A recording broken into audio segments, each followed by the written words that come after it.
Hi, this is Vince Reilly, the internet's more informative art instructor. While living in Bristol in the west of England, my brother Ken came to visit me for my 31st birthday. Characteristically generous of him, he suggested we go to the best bookshop in town and he'd pay for any art book I wanted. To my shame now, I look back on then greedily pointing to a monograph of Caravaggio, probably the most expensive book in the whole shop. At this time I also enjoyed reading the witty and superlatively articulate columns in The Independent by the then emerging art critic Andrew Graham-Dixon. Although published in 2010, Graham-Dixon's own book about Caravaggio came under my radar with more than some curiosity in recent weeks.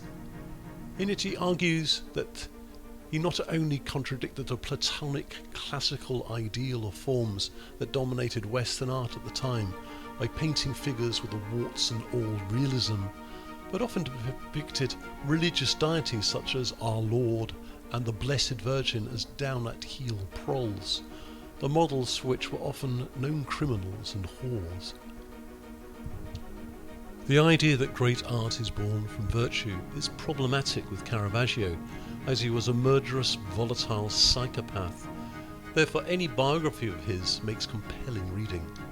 However, to be honest, my enthusiasm for his work has cooled over the years, and I now find his compositions stiff and statically staged, and tembrism, his dramatic form of chiaroscuro, that is, a stark contrast of light and dark, strikes me as constrictingly uniform to every painting, and also a possible ploy to hide a range of technical limitations, but who am I to speak?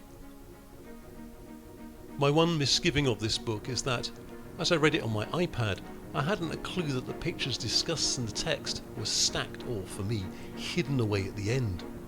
Why they weren't dispersed throughout, only Graham-Dixon can explain.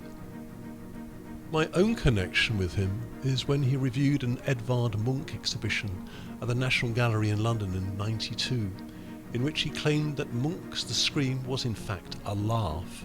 I promptly wrote him an indignant letter, insisting he was badly mistaken. Flatteringly, he actually left a message from my flatmate that he was just joking. I immediately replied, "Dear Mr. Graham-Dixon, so was I. All the best, Vince Reilly."